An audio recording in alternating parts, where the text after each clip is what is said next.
हरे कृष्णा। कार्तिक माह के अंतिम 5 दिन भीष्म पंचक कहलाते हैं।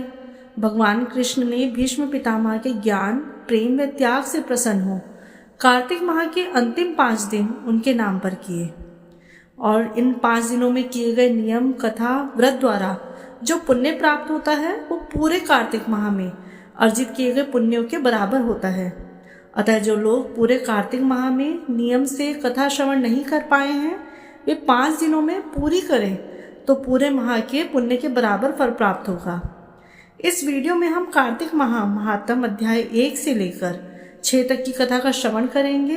तो जो लोग पूरे कार्तिक माह नियम से कथा नहीं श्रवण कर पाए हैं वो इस तरीके से भीष्म पंचक के प्रत्येक दिन जो है कार्तिक माह का महात्म कंप्लीट कर लें तो उनको भी उन्हीं पुण्य के बराबर फल की प्राप्ति होगी। कथा शुरू करने से पहले हम सर्व पूज्य देव भगवान गणेश जी को याद करते हैं।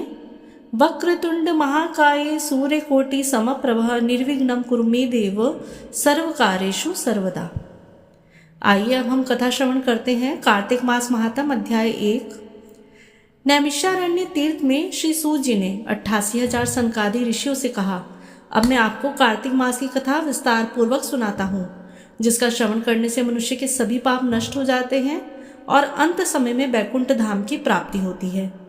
सूत जी ने कहा, श्री कृष्ण से अनुमति लेकर देवर्षि नारद के चले जाने के पश्चात सत्यभामा ने प्रसन्न होकर भगवान कृष्ण से बोला, हे प्रभु, मैं धन्य हुई, मेरा जन्म सफल हुआ। मुझ जैसी त्रिलोक्य सुंदरी के जन्मदाता भी धन्य है, जो आपकी 16,000 स्त्रियों के बीच में आपकी परम प्यारी पत्नी बनी।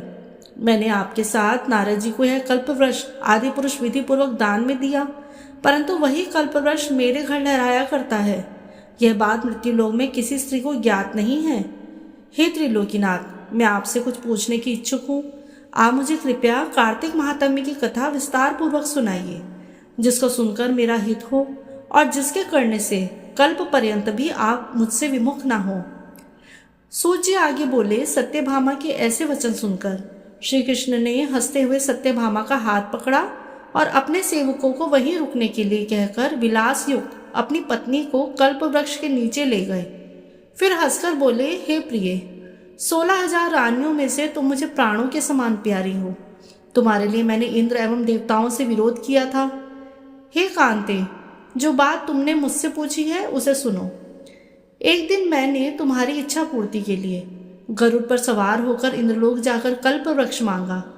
इंद्र द्वारा मना किए जाने पर इंद्र एवं गरुड़ में घोर संग्राम हुआ और गोलोक में भी गरुड़ जी गौ से युद्ध किया। गरुड़ की चोंच की चोट से उनके कान में पूंछ कटकर गिरने लगे, जिससे 3 वस्तुएं उत्पन्न हुई। कान से तंबाकू, पूंछ से गोभी और रक्त से मेहंदी बनी। इन तीनों का प्रयोग करने वाले को मोक्ष नहीं मिलता। तब गौ ने भी क्रोधित होकर गरुड़ पर वार किया, जिससे उनके 3 पंख टूटकर गिर गए। इनके पहले पंख से नीलकंठ, दूसरे से मोर और तीसरे से चकवा चकवी उत्पन्न हुए। हे प्रिय, इन तीनों का दर्शन करने मात्र से ही शुभ फल प्राप्त होता है। यह सुनकर सत्यभामा ने कहा, हे प्रभु, कृपया मुझे मेरे पूर्व जन्मों के विषय में बताइए कि मैंने पूर्व जन्म में कौन कौन से दान, व्रत व जप नहीं किए। मेरा स्वभाव कैसा था, मेरे जन्मदाता कौन थे और मुझे मृत्युलोक में जन्म क्यों लेना पड़ा। मैंने ऐसा कौन सा पुण्य कर्म किया था जिससे मैं आपकी अर्धांगिनी हुई। श्री कृष्ण ने कहा, हे प्रिय, अब मैं तुम्हारे द्वारा पूर्व जन्म में किए गए पुण्य कर्मों को विस्तार पूर्वक कहता हूँ, उसे सुनो। पूर्व समय में सतयुग के अंत में मायापुरी में अत्रि गोत्र में वेद वेदांत का ज्ञाता देव शर्मा नाम का एक ब्राह्मण निवास करता था। वह प्रतिदिन अतिथियों की सेवा, हवन और सूर्य भगवान का पूजन किया करता था। वह सूर्य के समान तेजस्वी था। वृद्धावस्था में उसे गुणवती नाम की कन्या प्राप्त हुई। उस पुत्रहीन ब्राह्मण ने अपनी कन्या का विवाह अपने ही चंद्र नामक शिष्य से कर दिया। वह चंद्र को अपने पुत्र के समान मानता था और चंद्र भी उसे अपने पिता की भांति सम्मान देता था। एक दिन वे दोनों कुश व समीधा लेने के लिए जंगल में गए। जब वे हिमालय की तलहटी में भ्रमण कर रहे थे तब उन्हें एक राक्षस आता हुआ दिखाई दिया। उस राक्षस को देखकर भय के कारण उनके अंग शिथिल हो गए और वे वहां से भागने में असमर्थ हो गए। तब उस काल के समान राक्षस ने उन दोनों को मार डाला। चूंकि वे धर्मात्मा थे, इसलिए मेरे पार्षद उन्हें मेरे बैकुंठ धाम में मेरे पास ले आए। उन दोनों द्वारा आजीवन सूर्य भगवान की पूजा किए जाने के कारण मैं दोनों पर अति प्रसन्न हुआ। गणेश जी, शिव जी, सूर्य व देवी, इन सब की पूजा करने वाले मनुष्य को स्वर्ग की प्राप्ति होती है। मैं एक होता हुआ भी काल और कर्मों के भेद से 5 प्रकार का होता हूँ। जैसे एक देवदत्त, पिता, भ्राता आदि नामों से पुकारा जाता है। जब वे दोनों विमान पर आरूढ़ होकर सूर्य के समान तेजस्वी रूपमान चंदन की माला धारण किए हुए मेरे भवन में आए तो वे दिव्य भोगों को भोगने लगे। सभी प्रेम से बोलिए भगवान श्री कृष्ण की जय। कार्तिक मास महात्म्य अध्याय 2। भगवान श्री कृष्ण आगे बोले, हे प्रिय, जब गुणवती को राक्षस द्वारा अपने पति एवं पिता के मारे जाने का समाचार मिला तो वह विलाप करने लगी। हा नाथ, हा पिता, मुझको त्याग कर तुम कहाँ चले गए? मैं अकेली स्त्री तुम्हारे बिना अब क्या करूं? अब मेरे भोजन वस्त्र आदि की व्यवस्था कौन करेगा?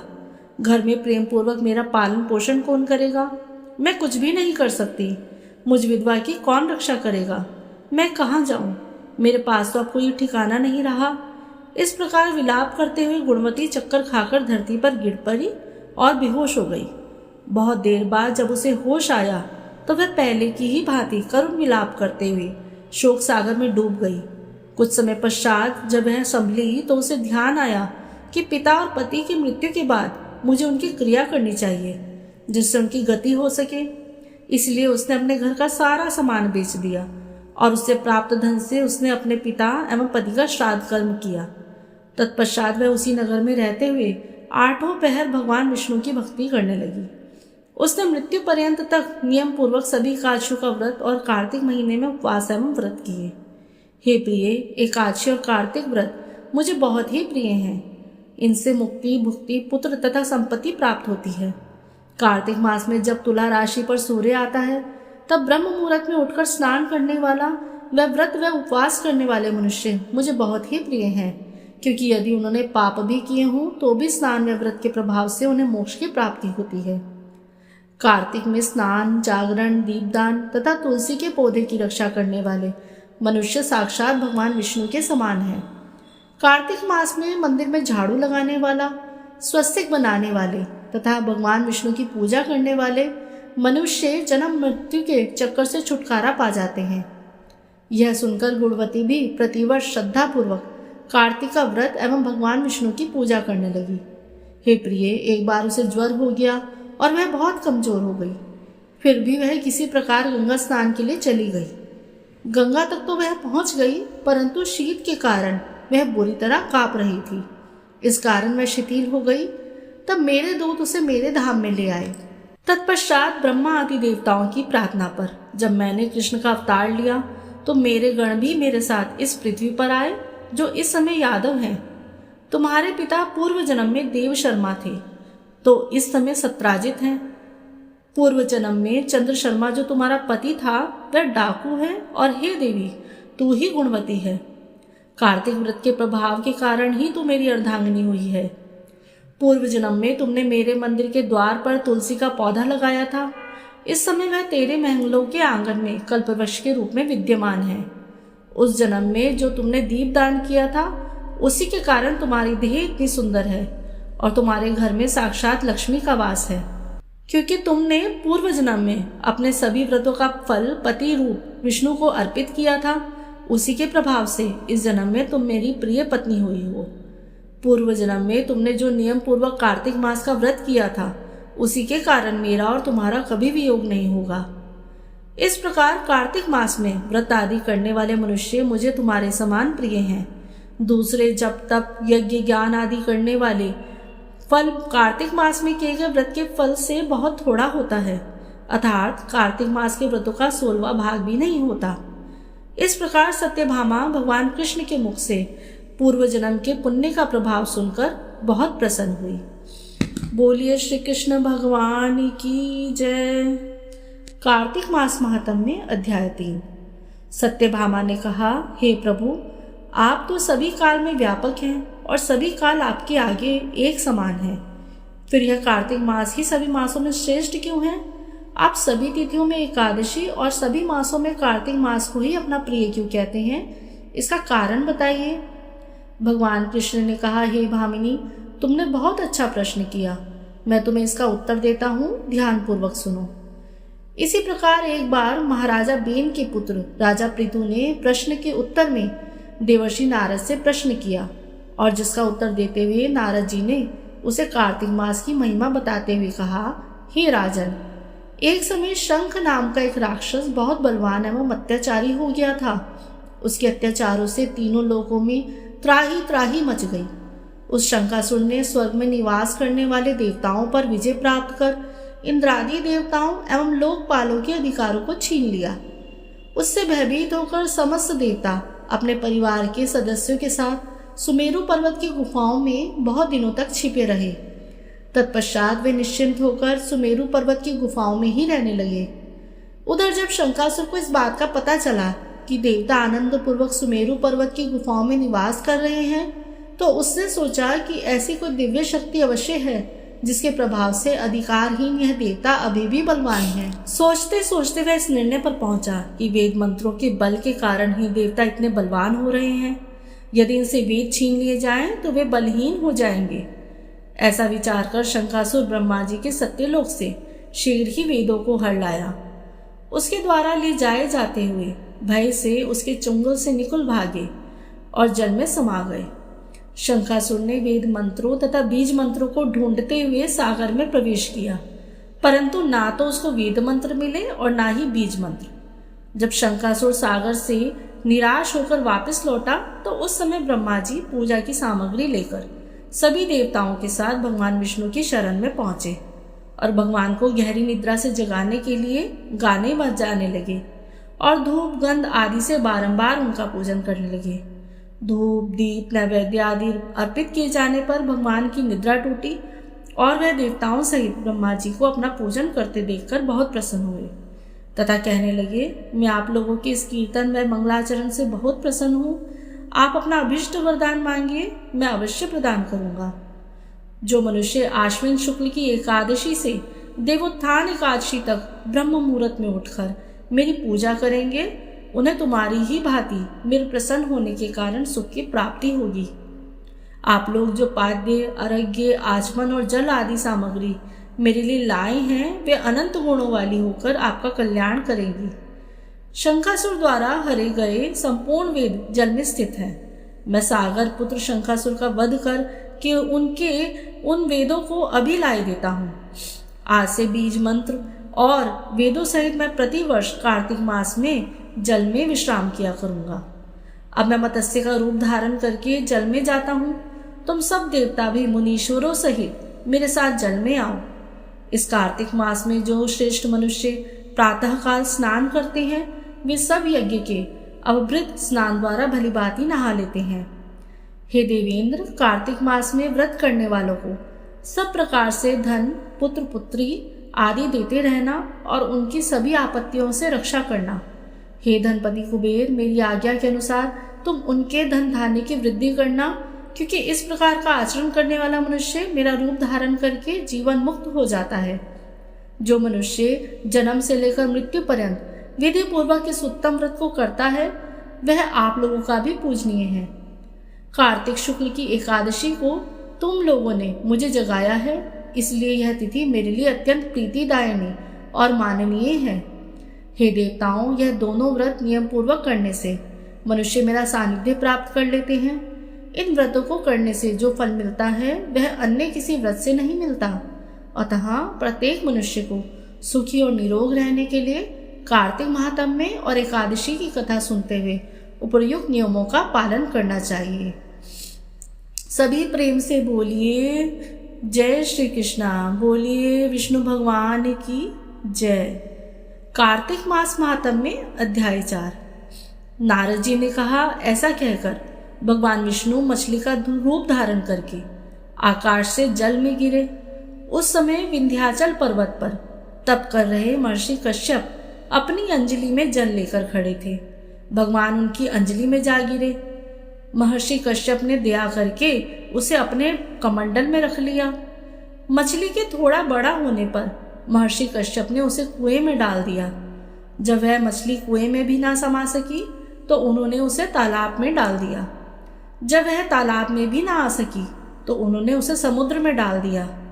वह मछली वहां भी बढ़ने लगी। फिर मत्स्य रूपी भगवान विष्णु ने इस शंखासुर का वध किया और शंखासुर को हाथ में लेकर बद्री वन में आ गए। वहां उन्होंने संपूर्ण ऋषियों को बुलाकर इस प्रकार आदेश दिया, मुनीश्वरों, तुम जल के भीतर बिखरे हुए वेद मंत्रों की खोज करो और जितनी जल्दी हो सके उन्हें सागर के जल से बाहर निकाल लाओ। तब तक मैं देवताओं के साथ प्रयाग में ठहरता हूँ। तब उन तपोबन संपन्न महर्षियों ने यज्ञ और बीजों सहित संपूर्ण वेद मंत्रों का उद्धार किया। उनमें से जितने मंत्र जिस ऋषि ने उपलब्ध किए, वही उन बीज मंत्रों का उस दिन से ऋषि माना गया। तदंतर सब ऋषि एकत्र होकर प्रयाग में गए। वहां उन्होंने ब्रह्मा जी सहित भगवान विष्णु को उपलब्ध हुए सभी वेद मंत्र समर्पित किए। सब वेदों को पाकर ब्रह्मा जी बहुत प्रसन्न हुए और उन्होंने देवताओं और ऋषियों के साथ प्रयाग में अश्वमेध यज्ञ किया। यज्ञ समाप्त होने पर सब देवताओं ने भगवान से निवेदन किया, देवादिदेव जगन्नाथ, इस स्थान पर ब्रह्मा जी ने खोए हुए वेदों को पुनः प्राप्त किया है और हमने भी यहाँ आपके प्रसाद से यज्ञ भाग पाए हैं। अतः यह स्थान पृथ्वी पर सबसे श्रेष्ठ और पुण्य की वृद्धि करने वाला है एवं भोग तथा मोक्ष प्रदान करने वाला हो। साथ ही यह समय भी महापुण्यमय और ब्रह्मघाती आदि महापापियों की भी शुद्धि करने वाला हो तथा तय स्थान यहाँ दिए हुए दान को अक्षय बना देने वाला भी हो, यह वर दीजिए। भगवान विष्णु बोले, देवताओं, तुमने जो कुछ कहा है वह मुझे स्वीकार है। तुम्हारी इच्छा पूर्ण हो। आज से यह स्थान ब्रह्म क्षेत्र के नाम से प्रसिद्ध होगा। सूर्य वंश में उत्पन्न राजा भगीरथ यहाँ गंगा जी को लाएंगे और यह यहाँ सूर्य कन्या यमुना से मिलेगी। ब्रह्मा जी और तुम सब देवता मेरे साथ यहाँ निवास करो। आज से यह तीर्थ तीर्थराज के नाम से विख्यात होगा। तीर्थराज के दर्शन से तत्काल सब पाप नष्ट हो जाएंगे। जब सूर्य मकर राशि में स्थित होंगे, उस समय यहाँ स्नान करने वाला मनुष्य के सब पापों का यह तीर्थ नाश करेगा। यह काल भी मनुष्य के लिए सदा महान पुण्य फल देने वाला होगा। माघ में सूर्य के मकर राशि में स्थित होने पर यहाँ स्नान करने से सालोकी आदि फल प्राप्त होंगे। देवादिदेव भगवान विष्णु देवताओं से ऐसा कहकर ब्रह्मा जी के साथ वहीं अंतर्ध्यान हो गए। तत्पश्चात इंद्रादि देवता भी अपने अंश से प्रयाग में रहते हुए वहां से अंतर्ध्यान हो गए। जो मनुष्य कार्तिक में तुलसी की जड़ के समीप श्री हरि का पूजन करता है, वह इस लोक में संपूर्ण भोग को उपभोग करके अंत में वैकुंठ धाम को जाता है। बोलिए विष्णु भगवान की जय। कार्तिक मास महात्म्य में अध्याय 5। राजा पृथु बोले, हे नारद जी, आपने कार्तिक मास में स्नान का फल कहा, वह अन्य मासों में विधि पूर्वक स्नान की विधि, नियम और उद्यापन की विधि भी बताइए। देवर्षि नारद जी ने कहा, हे राजन, आप भगवान विष्णु के अंश से उत्पन्न हुए हैं, अतः ये बात आपको ज्ञात ही है। फिर भी आपको यथाचित विधान बतलाता हूँ। आश्विन माह में शुक्ल पक्ष की एकादशी से कार्तिक के व्रत करने चाहिए। ब्रह्म मुहूर्त में उठकर जल का पात्र लेकर गांव से बाहर पूर्व या उत्तर दिशा में जाना चाहिए। उसके बाद जो मनुष्य मुख शुद्धि नहीं करता, उसे किसी भी मंत्र का फल प्राप्त नहीं होता। अतः दांत और जीभ को पूर्ण रूप से शुद्ध करना चाहिए और निम्नलिखित मंत्र का उच्चारण करते हुए दातुन तोड़नी चाहिए कि हे वनस्पति, आप मुझे आयु, कीर्ति, तेज, प्रज्ञा, पशु संपत्ति, महाज्ञान, बुद्धि और विद्या प्रदान करो। इस प्रकार उच्चारण करके वृक्ष से 12 अंगुल के दातुन ले। दूध वाले वृक्षों से दातुन नहीं लेनी चाहिए। इसी प्रकार कपास, कांटेदार वृक्ष तथा जले हुए वृक्ष से भी दातुन लेना मना है। जिससे उत्तम गंध आती हो और जिसकी टहनी कोमल हो, ऐसे ही वृक्ष से दंतधावन ग्रहण करना चाहिए। प्रतिपदा, अमावस्या, नवमी, छठी, रविवार को चंद्र तथा सूर्य ग्रहण में दातुन नहीं करनी चाहिए। तत्पश्चात भली भांति स्नान करके फूल माला, चंदन और पान आदि की पूजा सामग्री लेकर प्रसन्न चित्त व भक्ति पूर्वक शिवालय में जाकर सभी देवताओं की अर्घ्य, आचमनी आदि वस्तुओं से पृथक पृथक पूजा करके प्रार्थना एवं प्रणाम करना चाहिए। फिर भक्तों के स्वर में स्वर मिलाकर श्री हरि का कीर्तन करना चाहिए। मंदिर में जो गायक भगवान श्री हरि का कीर्तन करने आए हों, उनका माला, चंदन, तांबुल आदि से पूजन करना चाहिए, क्योंकि देवालयों में भगवान विष्णु को अपनी तपस्या, योग और दान के द्वारा प्रसन्न करते थे। परंतु कलयुग में भगवत गुणगान को ही भगवान श्री हरि को प्रसन्न करने का एकमात्र साधन माना गया है। नारद जी राजा पृथु से बोले, हे राजन, एक बार मैंने भगवान से पूछा कि हे प्रभु, आप सबसे अधिक कहाँ निवास करते हैं। इसका उत्तर देते हुए भगवान ने कहा, हे नारद, मैं वैकुंठ या योगियों के हृदय में ही निवास नहीं करता, अपितु जहाँ मेरे भक्त मेरा कीर्तन करते हैं मैं वहाँ अवश्य निवास करता हूँ। जो मनुष्य चंदन माला आदि से मेरे भक्तों का पूजन करते हैं उनसे मेरी ऐसी प्रीति होती है जैसे कि मेरे पूजन से भी नहीं हो सकती। नारद जी ने फिर कहा, शिरीष, धतूरा, गिरजा, चमेली, केसर, कंदार और कटहल के फूलों एवं चावलों से भगवान विष्णु की पूजा नहीं करनी चाहिए। अड़हल, कंद, गिरीश, जूही, मालती और केवड़ा के पुष्पों से भगवान शंकर की पूजा नहीं करनी चाहिए। जिन देवताओं की पूजा में जो फूल निर्दिष्ट है उन्हीं से ही उनका पूजन करना चाहिए। पूजन समाप्ति के बाद भगवान से क्षमा प्रार्थना करनी चाहिए कि हे सुरेश्वर, हे देव, मैं ना मंत्र जानता हूँ ना क्रिया, मैं भक्ति से भी हीन हूँ। मैंने जो कुछ भी आपकी पूजा की है उसे पूरा करे। ऐसी प्रार्थना करने के पश्चात साष्टांग प्रणाम करके भगवत कीर्तन करना चाहिए, श्री हरि की कथा सुननी चाहिए और प्रसाद ग्रहण करना चाहिए। जो मनुष्य उपरोक्त विधि के अनुसार कार्तिक व्रत का अनुष्ठान करते हैं वे जगत के सभी सुखों को भोगते हुए अंत में मुक्ति को प्राप्त करते हैं। बोलिए विष्णु भगवान की जय। कार्तिक मास महात्म्य अध्याय 6। नारद जी बोले, जब 2 घड़ी रात बाकी रहे तब तुलसी की मृत्तिका, वस्त्र और कलश लेकर जलाशय पर आए। कार्तिक में जहाँ कहीं भी प्रत्येक जलाशय के जल में स्नान करना चाहिए। गर्म जल की अपेक्षा ठंडे जल में स्नान करने से 10 गुना पुण्य होता है। उससे 100 गुना पुण्य बाहरी कुएं के जल से स्नान करने से होता है। उससे भी अधिक पुण्य बावड़ी में और उससे अधिक पुण्य पोखर में स्नान करने से होता है। उससे 10 गुना झरनों में और उससे भी अधिक पुण्य कार्तिक में नदी स्नान करने से होता है। उससे भी 10 गुना पुण्य वहाँ होता है जहाँ 2 नदियों का संगम हो, और यदि कहीं 3 नदियों का संगम हो तब तो पुण्य की सीमा ही नहीं है। स्नान से पहले भगवान का ध्यान करके स्नानार्थ संकल्प करना चाहिए। फिर तीर्थ में उपस्थित देवताओं को क्रमशः अर्घ्य, आचमनीय आदि देना चाहिए। अर्घ्य का मंत्र इस प्रकार है कि हे कमलनाथ, आपको नमस्कार है। हे जलाशय भगवान, आपको नमस्कार है। हे ऋषिकेश, आपको नमस्कार है। मेरे दिए अर्घ्य को आप ग्रहण करें। वैकुंठ, प्रयाग तथा बद्रिकाश्रम में जहाँ कहीं भगवान विष्णु गए हैं वहाँ उन्होंने 3 प्रकार से अपना पांव रखा था। वहाँ पर ऋषि, वेद, यज्ञों सहित सभी देवता मेरी रक्षा करते रहे।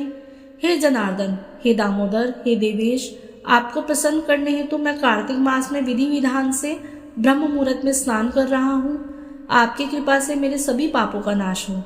हे प्रभु, कार्तिक मास में व्रत तथा विधि पूर्वक स्नान करने वाला मैं अर्घ्य देता हूँ, आप राधिका सहित ग्रहण करें।